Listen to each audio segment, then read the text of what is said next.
Good evening, ma'am.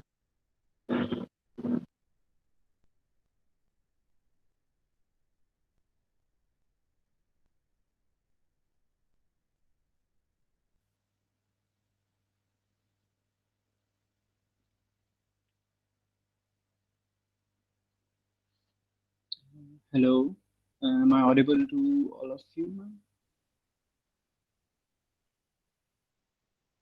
No. Well, I can hear you. Hi, Shia, ma'am. How are you? I'm very well. How are you? I'm good, ma'am. I'm doing fine. Good to see you as well. Thank you. So, shall we begin, ma'am? Sure, I'm ready. If Mehek's Yeah. here, we're all good to go. Yeah, okay. So, good evening to the respected panelists and our audience. I welcome you all in day three session of Lex Structure third live webinar series on internet contracts. I, Himanshu Anand, the Associate Editor for Lex Structure, and today I'll be moderating the session.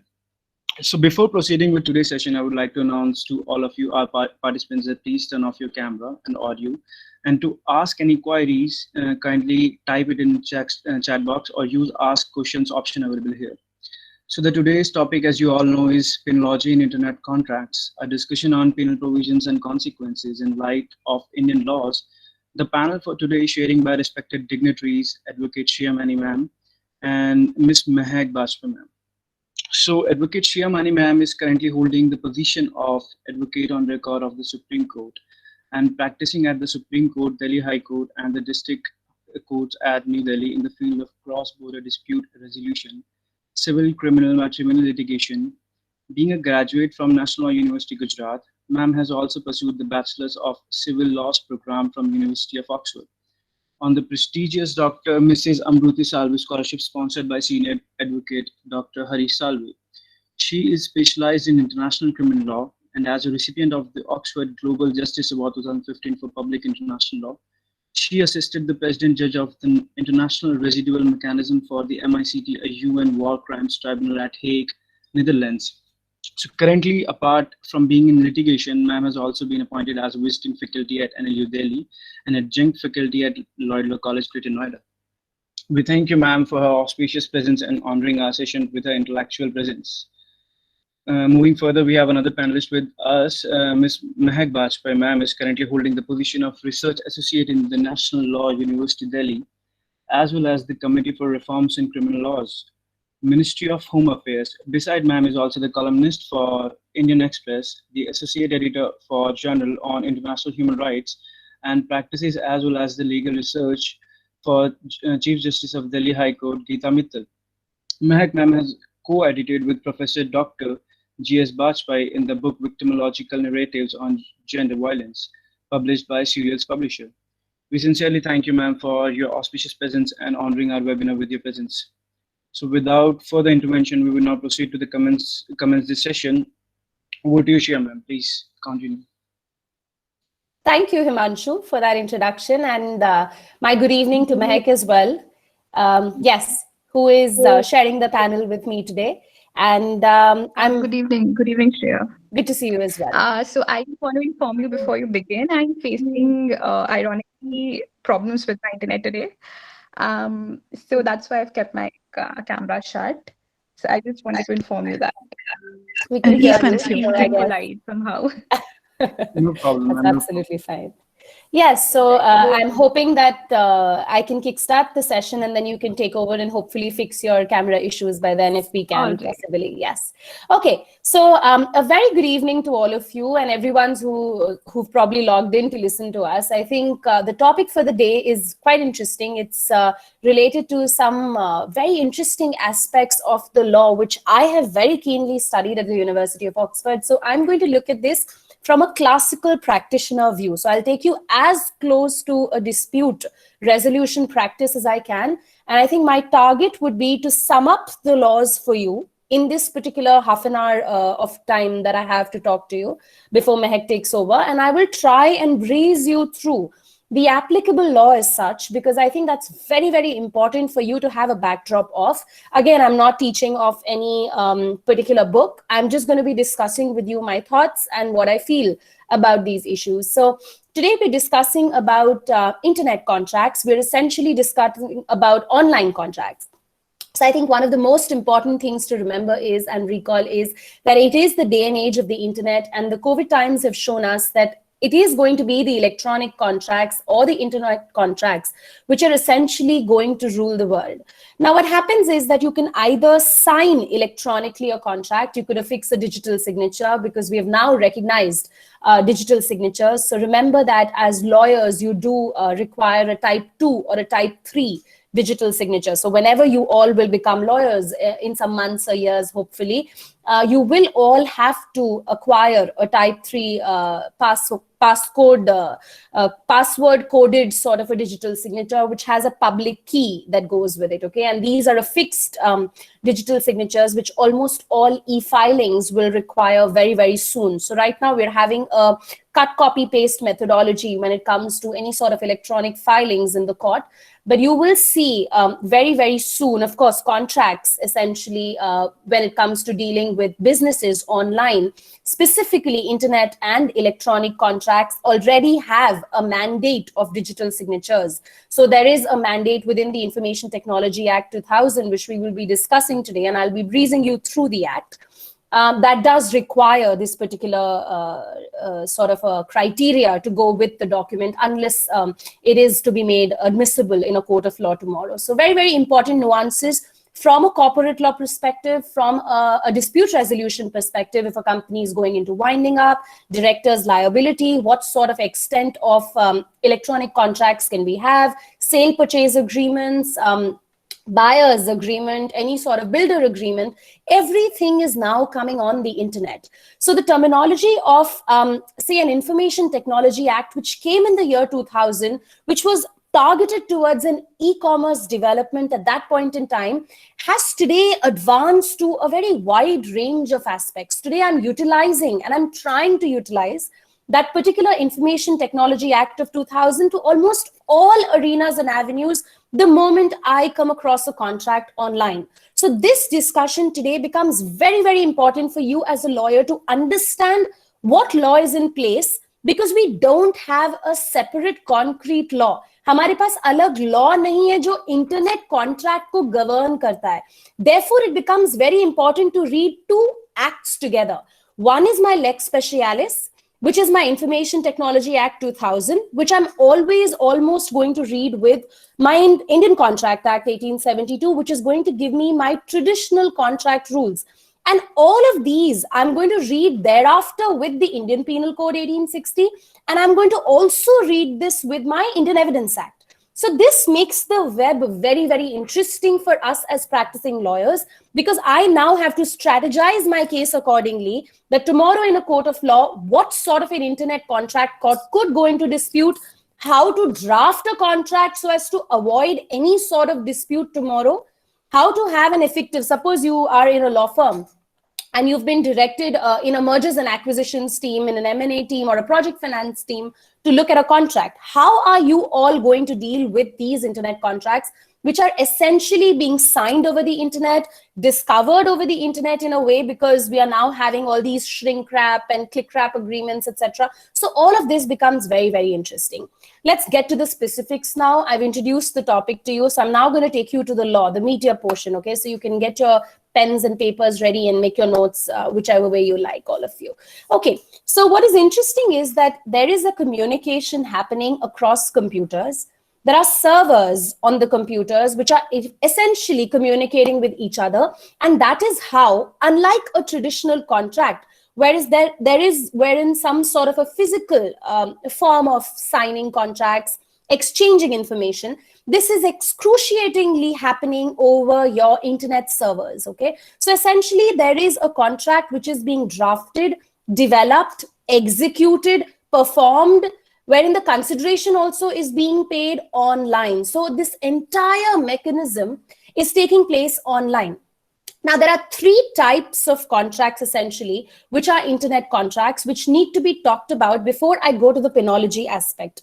I'm guessing you all have done it, but just assuming no prior subject knowledge, I'm just putting this out for you that there are three major types of e-contracts or electronic or online contracts. My first is a shrink wrap agreement. My second is a click wrap agreement. And my third is an agreement which is actually my browser, a browse wrap agreement. So very simple, shrink wrap is basically for all my licensed softwares. The moment I click on it, is a click wrap basically, because I have an option saying agree or disagree. That's my click wrap, okay? The other is a shrink wrap, like a WinZip, like you download it and the entire folder downloads. So there is automatically an entire download happening. So this is my shrink wrap. In contrast to this, I have a click wrap where I get an option to think as a user that should I click yes or no? And then of course the additional protocols can play in. The third is of course my browse wrap, okay? Which is essentially when I'm in the domain of websites, okay? So these are my browse wrap agreements wherein there are more than one party who are using a website, and there is a terms and conditions for the use of that particular website or web page, etc. So this is for a continuous use that I have a terms and condition policy. So just remember, legally, there's nothing much that we really have to get into right now, but just know that these exist. Now, what happens is that in an online contract or an internet contract, it becomes very, very interesting at times to decipher what is offer and acceptance. Because what is a contract? Ultimately, I have to go down to my Indian Contract Act. And the moment I read my Indian Contract Act, it becomes important that I'm discussing the issues of offer and acceptance. Now, what's crucial here is that in an internet contract, your acceptance is only going to be complete when you are talking about an addressee's receipt. Now, what do I mean by this? Here also, there are two kinds. There could be an instantaneous contract, or there could be an e-contract or an internet contract or an online contract that I'm effectuating through email. अगर मैं email से reply कर रही हूँ, तो ये instantaneous नहीं है. अगर मैं click wrap कर रही हूँ, shrink wrap कर रही हूँ, this is instantaneous. I accepted and instantly the policy got downloaded, and after that I said, okay, I agree with all the terms and conditions. I click it, and now I am someone who has become a party with a consensus addendum to that internet contract. So this makes it very interesting to now watch out that unlike a traditional contract, remember, as corporate lawyers, the moment there is an internet contract, remember very, very carefully, you are going to be completing any sort of offer or any sort of acceptance also. Let's look at it as general rule. You're going to be completing all these activities the moment the communication has gone through as far as the addressee has been sent and received that information. For instance, let's look at it with an example. Suppose I write to Mehak and I say that I'm going to sell this house to you. So now the moment the email has gone out of my inbox and it's gone to her inbox, out of my sent email and gone to her inbox, once she receives that email, her, it's only complete then the offer. And once she accepts it and sends me an email back, a revert back, when I receive that particular email in my inbox, then the acceptance is complete me. So the receipt of that email, the time, the date of receipt of that email is crucial, very, very crucial, okay? So remember these aspects that in a normal contract, a physical signing traditional contract, I may not pay too much attention, but to this effect that when I'm on an internet contract, I really have to be wary of these aspects, okay? Of course, I'm not going into too much detail about the internet contracts intentions to create a consensus addendum because it's relatively simpler. It's hassle-free in that sense that you log into a particular portal or website, etc. And there is an intent that you want to avail that service. You click on an agreement or whatever, and then you say, I agree. So it's in master service agreements, essentially, when I'm on an app download, etc. So I'm in a much more easier domain, I'd say, because there I'm interested in that particular product or service, and that is why I'm on that particular domain, okay? So these are more easier to decipher on an internet. I feel that it's less likely that there is coercion, there is undue influence, there's no meeting of the minds. So in internet contracts or e-contracts, I think that sort of a doubt is eliminated. Last but not the least, capacity of the parties is important, that you can't be a minor, you have to be major, you have to be of sound mind. All these aspects which were dealt with Section 12 of the Indian Contract Act become very, very important. And of course, you have to read all of this with the issue of lawful object. Whatever is in the Indian Contract Act, कि आप illegal purpose के लिए contract नहीं बनाएंगे, वही चीज आप exact same rules are going to be superimposed even when it comes to an internet contract. So remember this, it's simple. Whatever is already said for a traditional contract, that it can't be against public policy, it can't be for an illegal purpose, etc., etc. It can't be without a consideration, it can't be with a minor, there has to be capacity to contract, etc., etc. All these basic fundamental criteria of Indian Contract Act, are always read in addition to the Information Technology Act 2000. So in a way, an internet contract governance is equal to IT Act plus Indian Contract Act. As simple as that. In a compliance for a merger, for a project finance aspect, you have to check both these laws when it comes to governing internet contracts in India.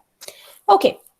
Of course, the fact that there is a contract which is impossible to perform in itself, like Section 29 of the Indian Contract Act, you have to be careful about these nuances, okay? So be very, very careful. Now, I'm coming to the Information Technology Act. One of the most important sections, and perhaps the only one to start with in a way that you must know, is Section 10A. There's been a 2008 amendment wherein Section 10A of the Information Technology Act has very, very interestingly made internet contracts legal and enforceable in a country like India. So as of today, there's no doubt. There's absolutely without doubt that I can say that there is provisioning when it comes to any sort of contract which is effectuated online, that I do have a provisioning in the law which specifically provides me for the purpose of internet contracts. Okay, so this is without doubt. There's been a 2008 amendment. Now, what sort of regulations and what sort of specificities will govern an internet contract is what is still in dilemma, because the internet contracts are essentially governed by Information Technology Act 2000, which is the only applicable law I have as such, read with other conjunctive laws like I placed before you. But I don't have a separate dedicated law as yet, which talks specifically about internet contracts. I don't have that. At best, what I have mentioning of e-contracts and contracts made via an internet media, just like a normal contract, a traditional contract is made on paper media. I'm talking about a cyberspace as a media, and I'm talking about contracts being made on that cyberspace. And I'm trying to draw an analogy when it comes to Section 10A that these are valid and enforceable. Of course, read with Section 65B and numerous other sections of the Indian Evidence Act, which talks about validating electronic evidences. Now, this is interesting, particularly of interest to us as lawyers because of a few reasons. Primarily, the payment, the money, the monetary consideration is also happening online. More so, what is happening online is the communication. So even the negotiations, the pre-contractual negotiations, these assume a lot of importance because tomorrow jurisdictional disputes come up. And that is why private international law or the conflict of laws is a very, very important aspect when it comes to dealing with internet contracts. There's an excellent professor in the University of Oxford called Adrian Briggs, okay? He writes only about conflict of laws and he teaches there. He's a visiting faculty there. And he's also a Queen's Counsel, Adrian Briggs. You can Google him. And he's written a beautiful paper on the concept of jurisdiction. I'll leave the paper with Himanshu. You all must go through it, whoever's interested in conflict of laws. He's given us certain very interesting pointers, and I'll talk those through with you. He said that whenever there is a dispute as to jurisdiction, because most of the times what will happen is, I'm ordering, say, for instance, a book sitting in India from an American bookstore. So I've logged into the computer in India, and my Amazon is a US Amazon portal. The head office or even my Google search for that matter, it's all happening in America. And I have a server and a computer there that's dealing with these orders. And then I'm making a credit card payment online here in India. And thereafter, the book is being delivered physically from America to India. Okay. Or for instance, for that matter, when I'm ordering, say, an ergonomic mouse from Tanutis, then also I'm placing these orders, which are cross-border orders.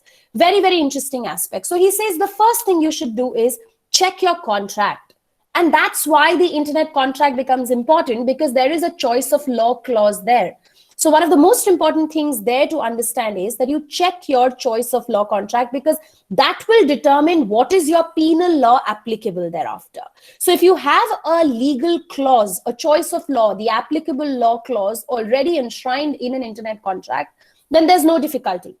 However, if you don't have that, then you go to the disputes clause.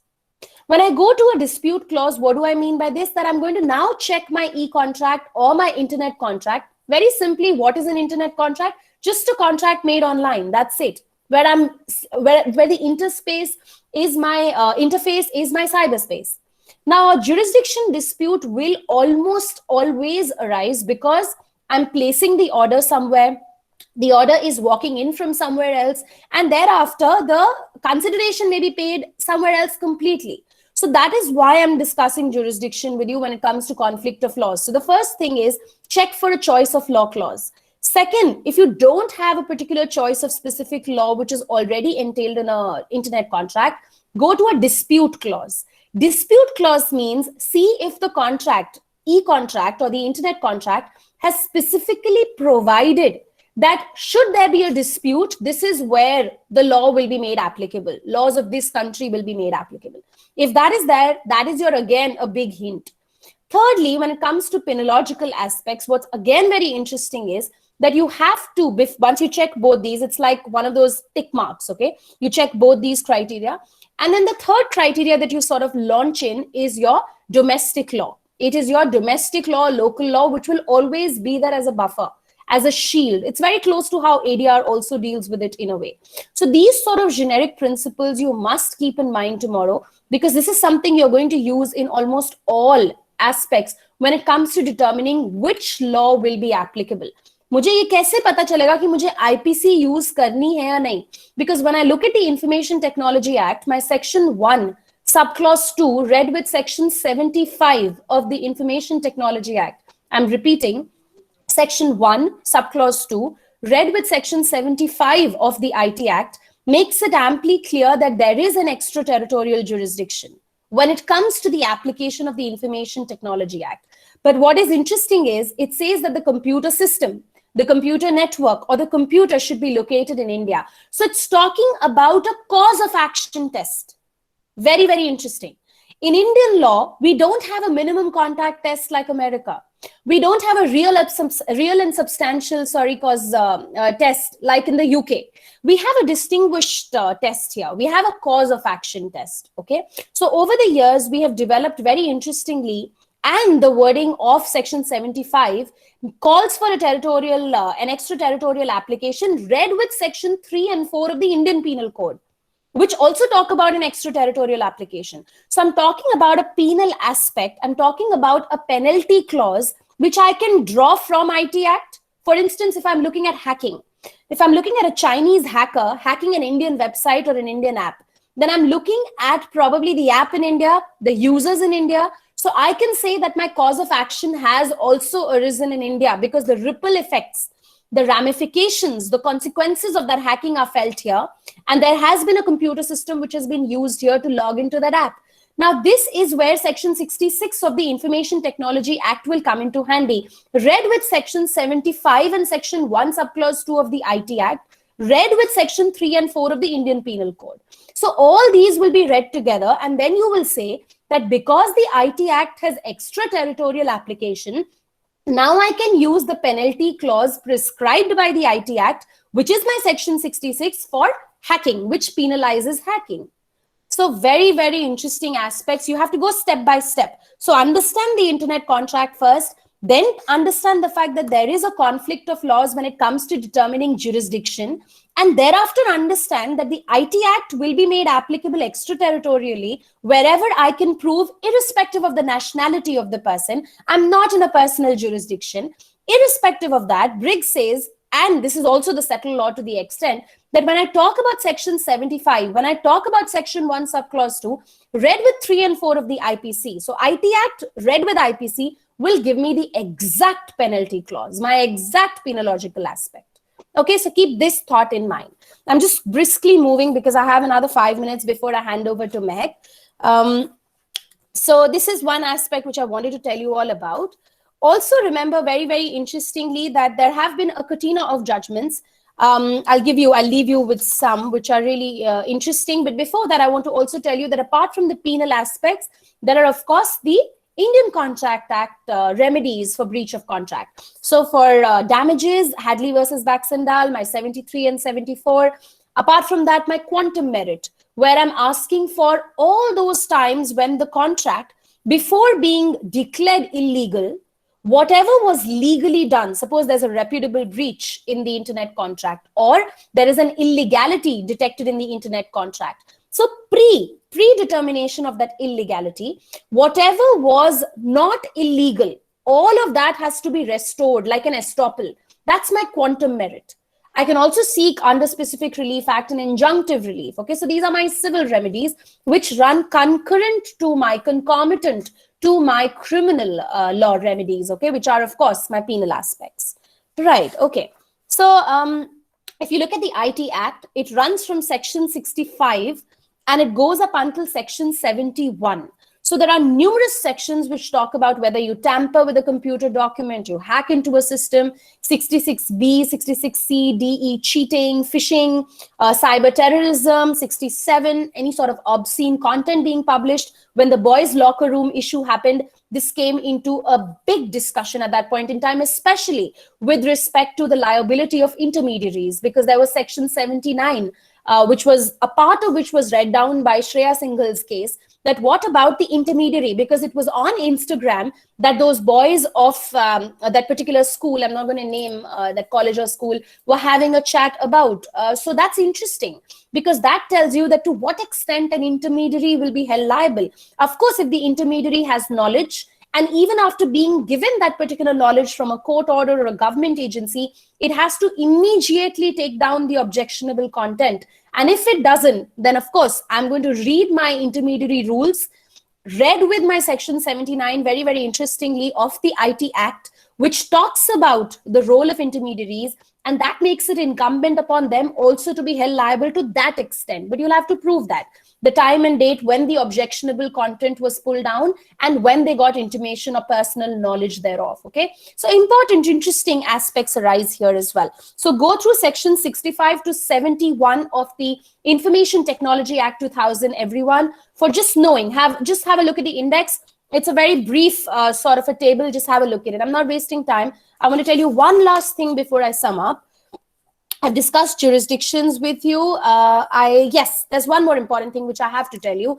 There are certain cases where I cannot have an internet contract. I cannot have the provisioning of an internet contract. For instance, if I'm actually having a sale deed, if it's a conveyance, okay? If I'm today willing my property to someone, so a bequest, a will, a sale deed, a conveyance, a special power of attorney, I can't execute a negotiable instrument. I can't have an online check. I still haven't reached that position for my internet contract to validate all of these. And Information Technology Act is very, very clear on this. So Section 1, Subclause 4 of the IT Act is another very important tool you have to remember. Pura IT Act mat padna. सिर्फ यही portions of the IT Act देख लो, बहुत है. 65 to 71, 1 subclause 2, 1 subclause 4, 75, very, very important aspects, okay? And I think I've pretty much covered everything except for telling you that remember that very, very important different sort of disputes can arise when it comes to identity theft, data theft, hacking, phishing. All these are very, very important because I could have a section 420 of the Indian Penal Code, and that could be a very useful space for me to start from because it's cheating.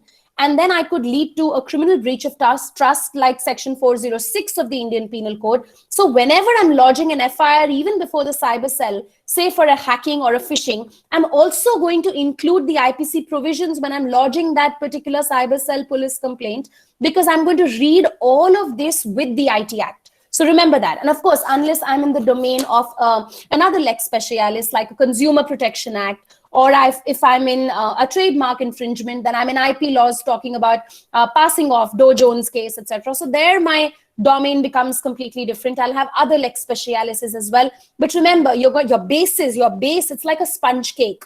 Your base is going to be the IPC, it's going to be the Indian Contract Act, and then you top it up with the IT Act 2000, and of course with your lex specialis like Consumer Protection Act, probably have IP laws, trademark infringements, passing offs, etc. Okay, so we don't have a separate legislation which governs online electronic internet contracts. We still don't have it. But we have the IT Act 2000, which recognizes them, which validates them, but it's got no definite provisions. It's vague. It doesn't still make us feel secure as a country, as in India, to completely transact online, which is why we're still waiting for the popularization of, and of course, the legality aspect, stringent, clear penal laws telling us that this is exactly what could be the ingredients of any sort of penological consequences of electronic contracts, and this is what will be the punishment to attract those. Okay, so we still are waiting for those aspects to come in. And I think I'm going to leave with that, because my 30 minutes are over, and I hand over the mic to Mehak. I think I'm done there with introducing to all of them the IT Act issues. Absolutely Good amazing, ma'am. evening. Really nice.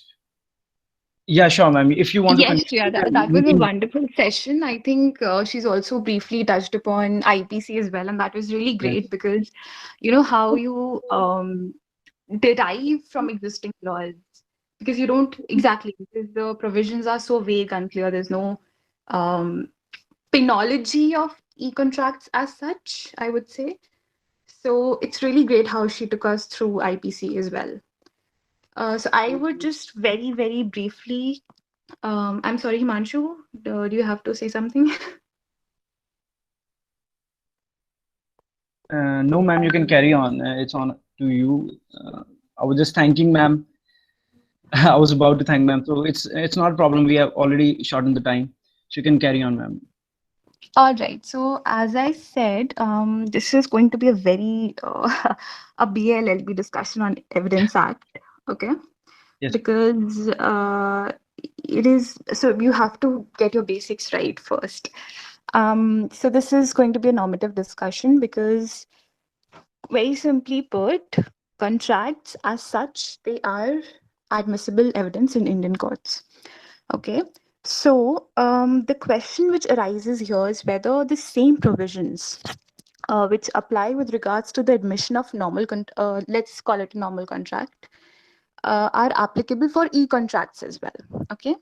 So if you look at Section 92 of the IT Act as well as Section 17 of the Indian Evidence Act, these two conjunctively deal with admissions, and Section 17 of the Indian Evidence Act itself defines admission to be a statement, whether oral or documentary, right?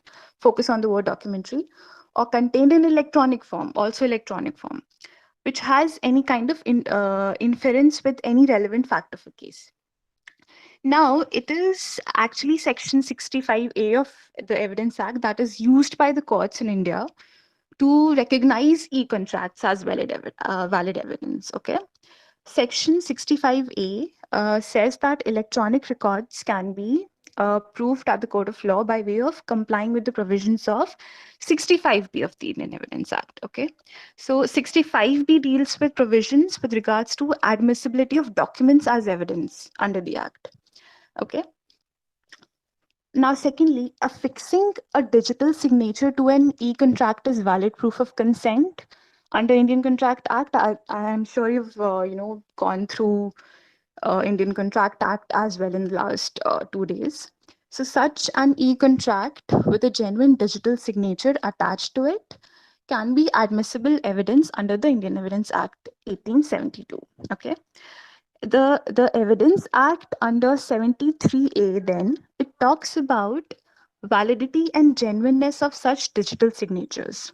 This section also tells us about the production of digital signature certificate in front of the court in case any doubt arises with regards to a fixed digital signature to an e-contract.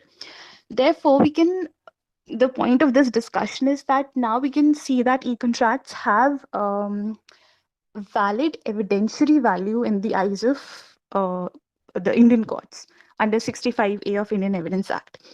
Although the presumption of the courts with regards to e-contracts under Evidence Act is also important to consider, right?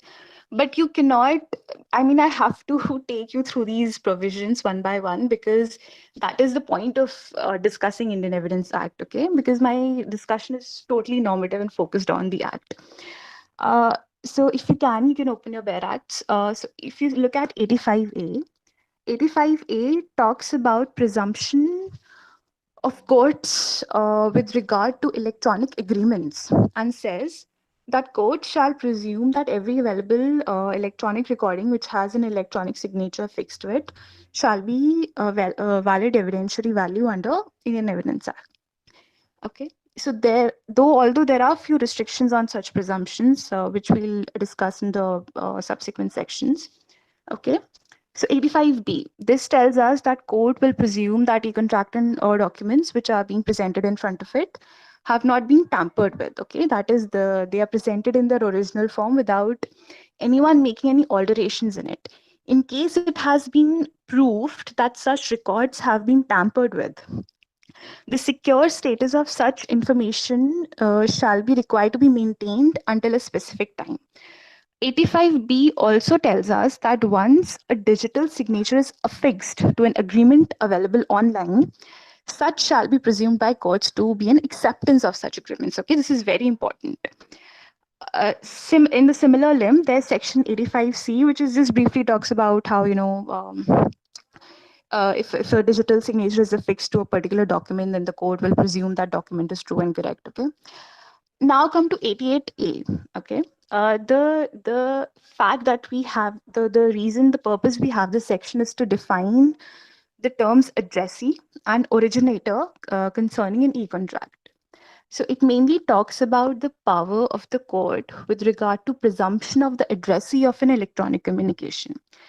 This section says that the courts will presume that the addressee is a person to such electronic communication has been directed by the originator.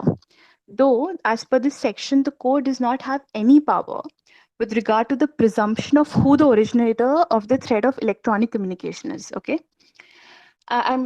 Because this is I'm just not reading the sections, I'm just explaining the content of these sections. Okay. Then you have 90A, which deals with online contracts. Okay. This section helps the courts deal with a record which is more than 5 years old. So in the eyes of the court and the Indian Evidence Act, if such a record is in proper custody, then the court will presume that the digital signature has been affixed with such document to authenticate its validity. Okay, all this is very important because you're talking about Evidence Act, you're talking about the admissibility of e-contracts as evidence. Okay, this is what the discussion is about. So you have to understand this, and a very important section in this regard is 65B. Okay, this section helps us understand the provisions under which an e-contract shall be admissible as evidence. As I said, it says that any information which is recorded through an e-medium and is available on a printed paper, stored or copied in optical or magnetic media produced by a computer shall be admissible as an evidence if it satisfies the conditions. Okay, there are essentially 4 conditions in this provision in 65B. So the computer output, for example, that is the electronic information produced as evidence. It should be from the computer which has been regularly used to process or store such information. Okay, digital information for any activity, and such activities are expected to be performed by a person who has lawful control over the use of the computer. This is the first prerequisite. Okay. Secondly, during the concerned period, the relevant information should have been regularly fed to the computer in the ordinary course of such activities. Thirdly, in case the concerned computer was not working properly, they have also taken into account a condition where the computer is not working properly during the period. It should be notified that such non-functionality did not in any way affect the e-record or accuracy of its contents. Okay, reproduction of such digital information or derivations associated with information should have been fed into computer during the regular conduct of associated activities. So all in all, this section tells us that any such evidence which is provided to the court in the form of e-contract shall be accompanied with a certificate. Such a certificate shall be a confirmation by the person occupying that legally responsible position for processing the information with regards to fulfilling all the conditions specified in 65B, as I just told you, the 4 conditions. Such a person shall be the one who is responsible for operating the computer which processed all the information related to the concerned activity. All right.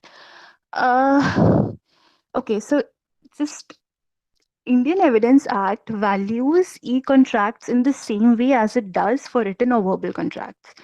This act and its all these provisions, as I mentioned, they help us understand the aspects with regards to the admissibility of e-contracts in purview of Indian courts.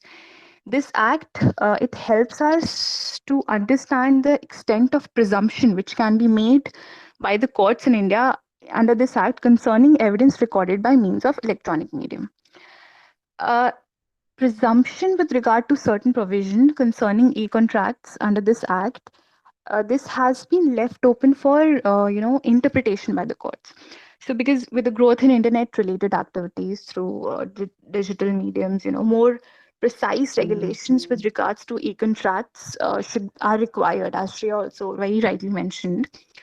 Because as keeping such provisions open for interpretation, it may lead to confusion amongst the members of legal fraternity while dealing with matters related to processing and admissibility of e-contracts. Okay, though over the period,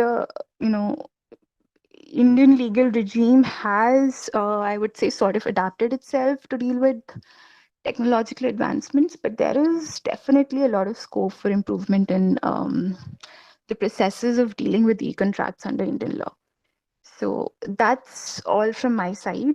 As I said, this is going to be like very just presumption as to e-agreements under Indian Evidence Act based discussion. That's all. No problem, ma'am. It was very fruitful session by you. And thank you very much for leading us to the path of evidence and the various technicalities and aspects involved in the mutual domain of Internet Contracts and Evidence Act. We all are enriched with the theoretical and practical knowledge by the sessions. With this, we will be addressing the questions raised by the participants. So there is one question. Wait, there is one question by our audience to the Shreya ma'am. On what grounds does an internet contract hold an intermediary liable under the penal laws? Okay, so intermediaries is an interesting aspect. I'll just take you through the law as well. So if you look at, very interestingly, if you look at section 2 subclause W of the IT Act, and you have to read this with section 79 of the IT Act. So section 2 subclause W actually defines intermediaries, okay? So it talks about an internet service, a web hosting service provider, a network, a telecom service provider, a search engine, an online payment option, online auction sites, any sort of cyber cafes, marketplaces, wherever there is any sort of interface between, in an electronic record, of course, concerning an electronic record, and any person who on behalf of another person is receiving, storing, transmitting across an interface that particular information, that electronic record, that's exactly an intermediary. So it's a very vast, very widely worded definition, very, very widely worded definition. This is section 2 subclause W of the IT Act. Now I'm going to read this with a slight tweak in section 79 of the IT Act. So the next operative section is 79. Now this talks about liability of intermediary. This says that intermediary will enjoy protection from liability, but not a blanket protection. So Sara, jo sum up ye hai of the 79, before I go into the technicality, is this, that intermediary will not be liable, but there is no blanket protection. Matlab, there are caveats, there are conditions when an intermediary is going to be held liable and when an intermediary is not going to be held liable. So it says that when I talk about 79 subclause 3 of the IT Act, it says an intermediary will not be exempt from liability if he has conspired, abetted or aided or induced. मतलब अगर intermediary ने एक active role play किया है, तो intermediary भी liable होगा, तब उसे वो exemption नहीं मिलती. So you have to flesh out the exact role of the intermediary. That is where it will become a question of fact. अब ये case to case basis पे देखा जाएगा that how much of a role did Instagram play in that boys' locker room chat? Is the chat encrypted? Can the people who are operating the Instagram server, can they read what's inside the chat? Can this particular information, once it's given to them, be pulled down? Can this be ever deleted? Because you have digital footprints. There is something called a digital footprint. It's something like how it works with forensic laws. The moment you get on the internet and you do an activity, you will always leave a mark. It can never ever be completely taken away. Even deleted files can be retrieved very, very easily when it comes to an internet transaction. Okay, so very, very important aspect about digital footprint there, which is used to lead evidence in an internet contract in a court of law. Also, if it says that if the intermediary has actual knowledge or it's being notified actively that your intermediary portal is being used to commit an illegal activity or an unlawful act. For instance, अगर कोई hate speech लिख रहा है Facebook पे और Facebook को ये information दे दी गई है, इवन दो फेसबुक एक इंटरमीडियरी है, सिर्फ हमारी प्रोफाइल बनाने का प्लेटफॉर्म है, but because Facebook has actual knowledge और Facebook knows what's happening, then it is its duty to expeditiously remove or disable access of that material. And if Facebook fails to do that, even Facebook is held liable. So the first thing you need to check is you need to check your intermediary's contract. So in your particular case, when will an intermediary be liable? See the contract the internet service provider has with the intermediary. To what extent the liability is enshrined within the contract itself. तो पहले agreements check करो, वो जो master service agreements जो हर step पे बने होंगे, जो Facebook ने साइन किया होगा, जो Facebook, जब हम Facebook join करते हैं, we have a click wrap agreement, agree or disagree.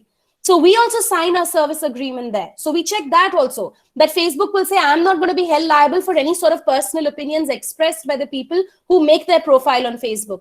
So the terms and conditions of that contract become important. And over above all of this, we read the IT Act. So of course, specificity of contract, but you can't go out of the fence of the IT Act. आप खेलेंगे उसी fencing में खेलेंगे जो IT Act के section 79 sub clause 3 ने डाली है, लेकिन आपका कॉन्ट्रैक्ट रूल करेगा as to the extent of liability.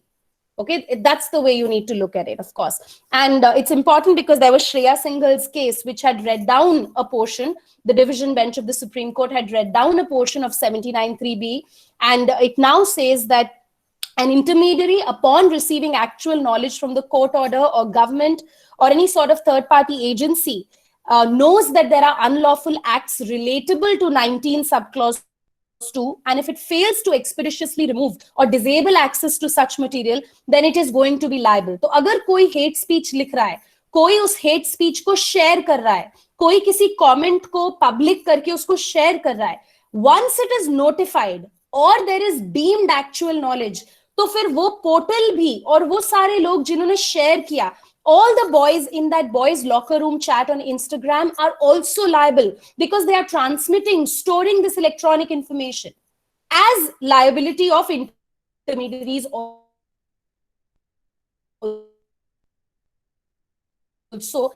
and who's committing, abetting, storing, transmitting, recording electronic information.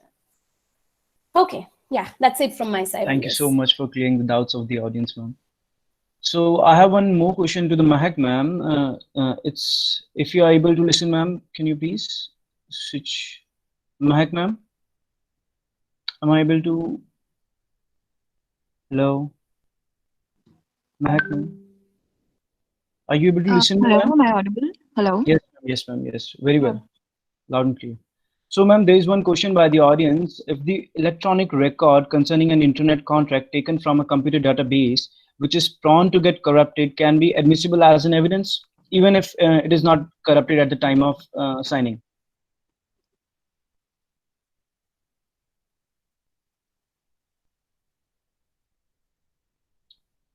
I guess we have some network issue with Mahak ma'am. Hello. Yeah. Did you not hear that? Sorry, ma'am, we can't hear you. Can you please come again?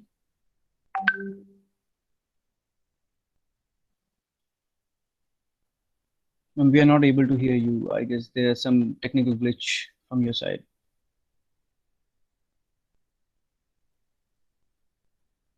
Mahak ma'am, if you are able to listen me, please. Sorry, audience, we have actually technical glitch by the side of the Mahak ma'am. So I guess this is the end. I can take that Yeah. question. No, it's okay. I'll take that question. It's Sure. fine. So when you talk about the Indian Evidence Act, remember, it's a very good question, by the way. When you talk about the Indian Evidence Act, it's very, very interesting to know that there is section 65B requirement, which has to be carried with that particular source information, that the source from which that particular electronic evidence has been retrieved is intact, and it was working in good physical condition at the time when that particular information was retracted. So this is one of the criteria in 65B. If you look at the sample of 65B, it's a very question, because it asks you to dictate and state that at the time of retrieval of information and creation of the electronic evidence or the electronic record, the computer from which it is sourced, or the device, mobile phone or the electronic device from which it is sourced, was in good physical working condition. So that's the affidavit or the undertaking you give under a 65B certificate. आप ये बोल कि जिस समय ये electronic evidence निकाली गई इस पर्टिकुलर डिवाइस से या इस डिवाइस में जनरेट की गई, उस टाइम पे ये डिवाइस बिल्कुल ठीक तरह से Right. Am I audible? Thank you, Shreya, for answering that. I rejoined. Right. No So, problem. as she Take it rightly said, forward. it is already a requirement in 65B, right? That's what the law says. Yes, ma'am. So we have another question by Yashwant. It's someone hacked. He's asking, if someone hacked my Facebook account and writes something bad like hate speech, what will be the legal consequences on me? You have to check out 153 in that case, because it does cover hate speech through any medium. So, okay, the next question by the Supriya Nair. She says, Shreya ma'am, Instagram, a normal user in a social media platform, reports a post. Would that amount to a same thing as a platform having knowledge about the post? Excellent, Supriya. Absolutely. They are supposed to have knowledge. That is deemed information being transmitted. However, the terminology in intermediary getting the knowledge is agency, government, and any sort of court order. So now that agency could be anyone. The moment there is information that there is something controversial, now here comes the subjective determination of whether it's controversial or not. Who decides if what Gautam Navlakha says is hate speech or is it just free speech? Now that's where the subjective determination of Article 19 subclause 2 comes in. So that's an interesting aspect to dwell on.